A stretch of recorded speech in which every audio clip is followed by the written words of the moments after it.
تیسرا راستہ جناب اسپیکر پھر دمت کلندر کا ہے. ہم نے آج سے جناب اسپیکر ہم نے آج سے شروع کر دیا ہے. ہماری تاریخ شروع ہو جائے گی. ہم ہر گلی ہر کوچے میں ابھی جانب کی وہ بتائیں گے. عمران سے یہ لینا میرا کام اور یہ بھی لینا میرا کام کہ وہ پرسیکیوٹ نہیں کرے گا کسی کو, وہ کسی کو نہیں پوچھے گا. آپ نے دیکھا ہے جناب اسپیکر, اس کا راستہ روکنے کے لیے آپ نے عدالتوں سے لے کر گلیوں تک دنیا میں کہیں آپ نے دیکھا ہے جناب اسپیکر کہ ملک کی اعلیٰ عدلیہ ایک پارٹی کا سمبل چھینتی ہے, ایک پارٹی سے اس کا سمبل چھینتی ہے کیونکہ کوئی خطرہ ہے کہ یہ سمبل والی جیت جائیں گے. جناب اسپیکر آپ نے وہ بھی کر دکھایا. آپ نے غیر جمہوری قوتوں کے ساتھ مل کر جو بھی آپ نے تماشے شروع کیے تھے, خدا بلا کرے پاکستان کی یوتھ کا کہ انہوں نے پتہ نہیں 200 سمبل پہ الیکشن لڑ کر آپ کی ساری کھایا پلٹ دی, آپ کا سارا نظام الٹ کر دیا. جناب اسپیکر خدا کو مانے, ابھی جو آپ کر رہے ہیں, میں مفتی نہیں ہوں, میں آؤں گا ان باتوں پہ تھوڑا سا ٹائم لوں گا. جناب اسپیکر ہم مسلمان ہیں, میں سیدھی سادی بات کروں گا. پٹھان آدمی ہوں, نہ مفتی ہوں نہ کچھ ہوں, قرآن شریف کا قاری ہوں. آدم علیہ السلام وہ انسان تھا, وہ تخلیق تھی اللہ پاک کی, جس پہ ملائک نے ان سے کہا تھا کہ آپ کیا تخلیق کر رہے ہیں, یہ خون بہائے گا, بغاوتیں کرے گا. اللہ پاک نے کہا جو میں جانتا ہوں آپ نہیں جانتے. جناب اسپیکر پھر آدم علیہ السلام کا امتحان ہوا طاغوتی قوتوں کے خلاف, اور وہ امتحان آدم علیہ السلام جیت گئے. شیطان کو فارغ کر دیا گیا جناب اسپیکر, اور اس کو اور اس کی ہماری نانی, ہماری دادی, ہم سب کی بابا اعظم اور ہماری دادی, ان کو جنت میں رہنے دیا گیا. جناب اسپیکر ان سے صرف ایک بات کہی گئی کہ اس جگہ مت جانا, اور یہ بدبخت تمہیں گمراہ کرے گا, اس سے محتاط رہیے. جناب اسپیکر جب انہوں نے لرزش کی, کوئی ان کے لیے وہ نہیں تھی, صاف کہہ دیا گیا کہ بابا نکلو جنت سے, نکلو. ان کو بابا آدم سے زیادہ کوشش بنا رہے ہیں. نو, کوئی نہیں ہوگا کسی کے لیے, کسی کے لیے کوئی بات نہیں ہوگی. دوسرا پیغمبر جناب اسپیکر موسیٰ علیہ السلام, جو موسیٰ کلیم اللہ کے نام سے مشہور ہے, اسے اللہ پاک نے کہا فلانے ٹائم پہ اتنے لوگوں کو آ کے حاضر ہو جاؤ, بات کرنی ہے آپ سے. اس نے بہت بڑی غلطی نہیں کی جناب اسپیکر, صرف اس ٹائم سے تھوڑا پہلے پہنچا. اللہ پاک نے پوچھا خیر تو ہے, کیوں جلدی آئے؟ اس نے کہا میرے فالوور آ رہے ہیں کہ نہیں جاؤ, تمہارے پیچھے بغاوت ہو گئی ہے, سامری نے تمہارے لوگوں کو گمراہ کر دیا گیا. اس معمولی لغزش پہ موسیٰ علیہ السلام کو یہ کیا گیا. یونس علیہ السلام جناب اسپیکر ایک اور پیغمبر ہے, وہ اپنے لوگوں سے تنگ ہوا. اللہ پاک نے کہا ودن 40 days میں برباد کر رہا ہوں ان لوگوں کو. وہ انتظار کیے بغیر چھت پڑا, اللہ پاک نے اسے مچھلی کے پیٹ میں ڈال دیا. موسیٰ آدم علیہ السلام کی معافی تب ہوئی جب انہوں نے کہا ربنا ظلمنا انفسنا وان لم تغفر لنا وترحمنا لنكونن من الخاسرین. پھر اللہ نے اسے معاف کیا. یونس علیہ السلام کئی دن تک مچھلی کے پیٹ میں پڑا رہا, جب اس نے کہا لا الہ الا انت سبحانک انی کنت من الظالمین. ہم ان کو آدم علیہ السلام, یونس علیہ السلام اور موسیٰ علیہ السلام سے بڑا آدمی نہیں بنائیں گے. کوئی نہیں ہوگی ان کے لیے کچھ بھی. ہر آدمی, every man should be equal before لا.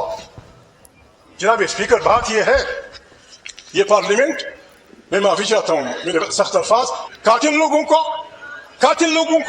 ڈاکو لوگوں کو آپ نے مینڈیٹ چوری کیا. جناب اسپیکر میں معافی چاہتا ہوں, آپ نے مینڈیٹ چوری کیا ہے.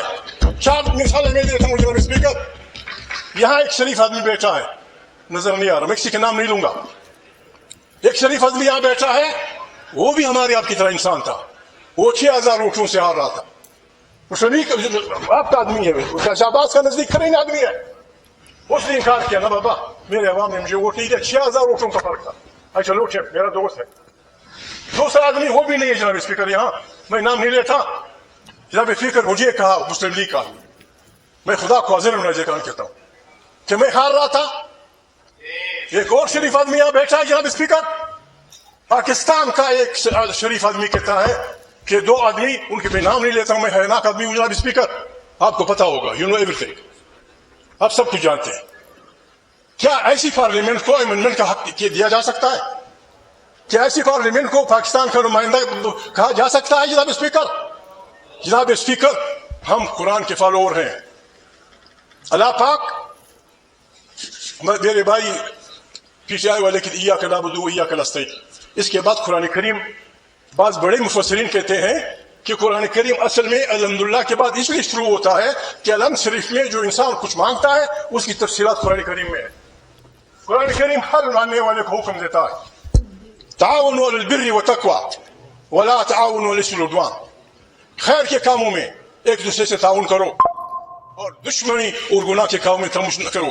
عمران خان جیل میں ہے جناب اسپیکر، میں نے اسے نہیں پوچھا، میں آپ کو لکھ کے دینا چاہتا ہوں قرآن کریم کے صفحوں پہ، اس ہاؤس کی مضبوطی کے لیے، پارلیمنٹ کی طاقت کے لیے، آئین کی بالادستی کے لیے، عوام کے حقوق کے لیے جو بھی آپ امینڈمنٹ لائیں گے، انکنڈیشنل سپورٹ ہے ہماری آپ کو، انکنڈیشنل سپورٹ.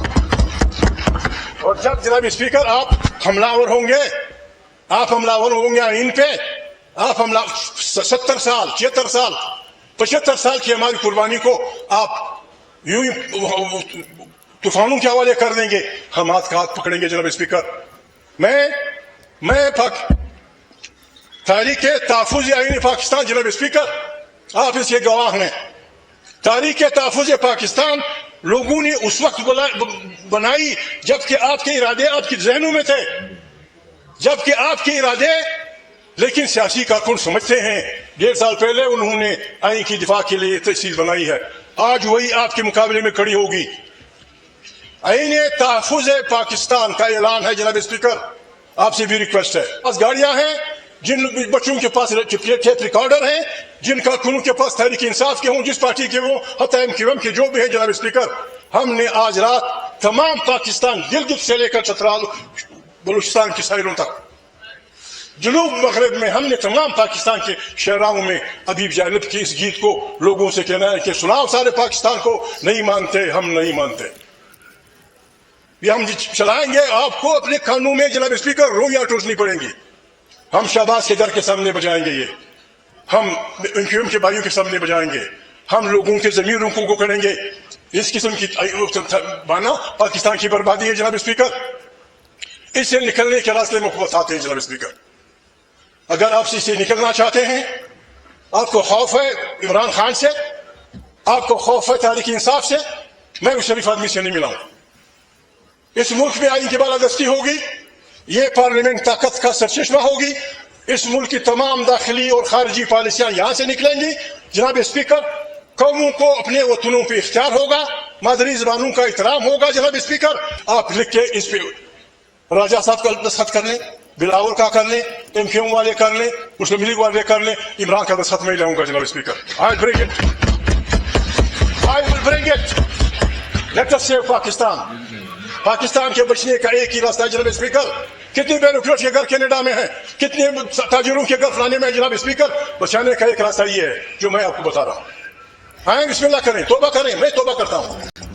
عمران سے یہ لینا میرا کام اور یہ بھی لینا میرا کام کہ وہ پرسیکیوٹ نہیں کرے گا کسی کو، وہ کسی کو نہیں پوچھے گا. آئیں ایک دوسرے کو سمجھائیں، آپ بھی بھولیں ہم بھی بھولتے ہیں، آپ بھی توبہ کر لیں ہم بھی توبہ کر لیں.